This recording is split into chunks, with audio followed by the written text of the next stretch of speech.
friends, I'm your Hindi teacher. Today we are going to study about कारक.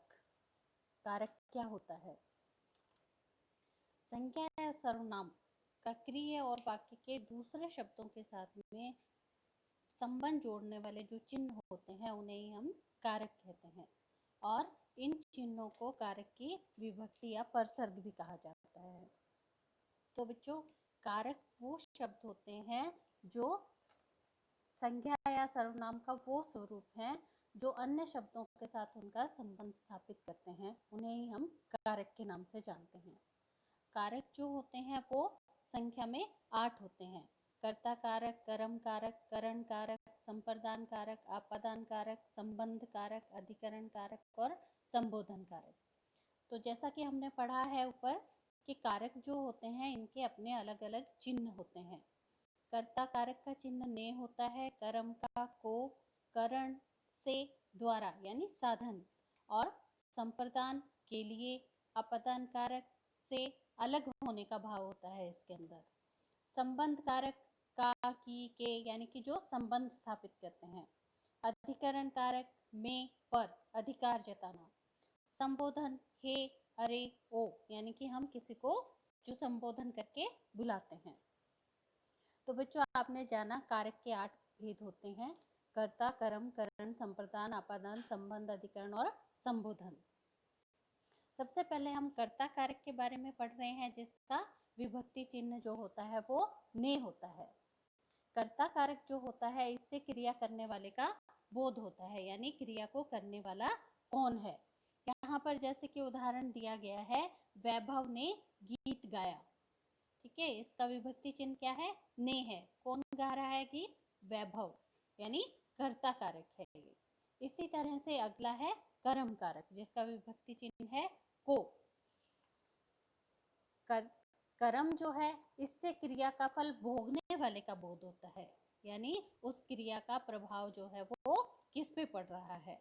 हमने वहां शेर को देखा।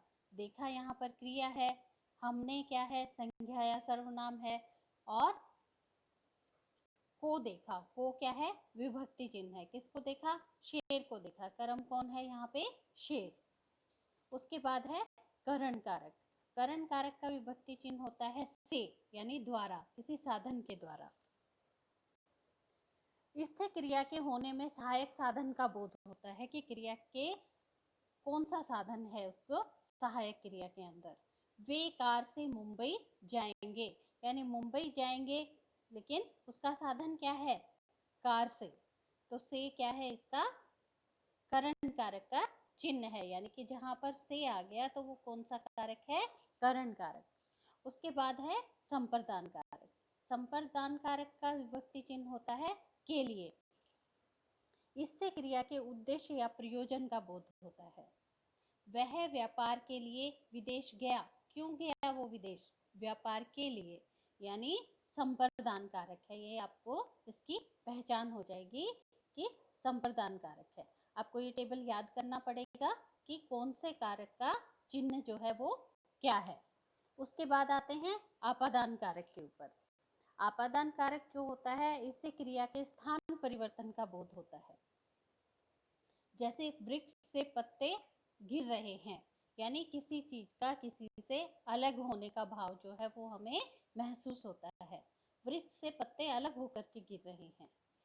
यहाँ पे से आया जो वो अलग होने का भाव है, और जो ऊपर हमने से पढ़ा था वो क्या था? साधन, द्वारा। दोनों में डिफरेंस है। शहर यहाँ से 2 किलोमीटर दूर है, यानी कि तुलना भी हो रही है। इसमें क्या हो रहा है? तुलना हो रही है। उसके बाद है संबंध कारक। आपादान कारक के बाद में हम पढ़ते हैं संबंध कारक के बारे में। जिस रूप से एक वस्तु का दूसरी वस्तु से संबंध स्थापित होता है या हमें पता पड़ता है कि इसका इसके साथ क्या संबंध है। जैसे रमा के एक पुत्री है। ठीक है, पुत्री के साथ किसका संबंध बताया जा रहा है? रमा का। तो यहाँ विभक्ति चिन्ह क्या है? के। इसके बाद में आते हैं हम अधिकरण कारक पे। अधिकरण यानी कि जैसा कि शब्द से पता पड़ रहा है कि अधिकार पता पड़ता है इसके अंदर, जिस रूप से क्रिया के आधार का बोध होता है। जैसे शरीर में अनेक अंग हैं, छत पर बहुत सारे बंदर हैं, तो ये क्या है? अधिकरण कारक है। इसकी पहचान क्या है? में या पर। उसके बाद हम आते हैं संबोधन कारक पे। संबोधन, जैसा कि नाम से ही प्रतीत हो रहा है, किसी को संबोधित करना, तो हम किस तरह के शब्दों से संबोधित करते हैं? हे, ओ, अरे। ठीक है। संज्ञा के जिस रूप से पुकारने, बुलाने या सावधान करने का बोध हो, वो जो होता है संबोधन कारक कहते हैं उसे हम। जैसे उदाहरण के लिए, हे प्रभु कृपा करो, किसे संबोधित कर रहे हैं हम? प्रभु को।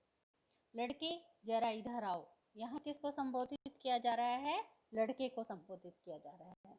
तो बच्चों, इस तरह से आप समझ गए होंगे कि कारक जो हैं वो क्या होते हैं और उनके 8 भेद हैं, जिनके अलग अलग विभक्ति चिन्ह हैं, जिनके आधार पर हम उनको पहचान पाएंगे। धन्यवाद।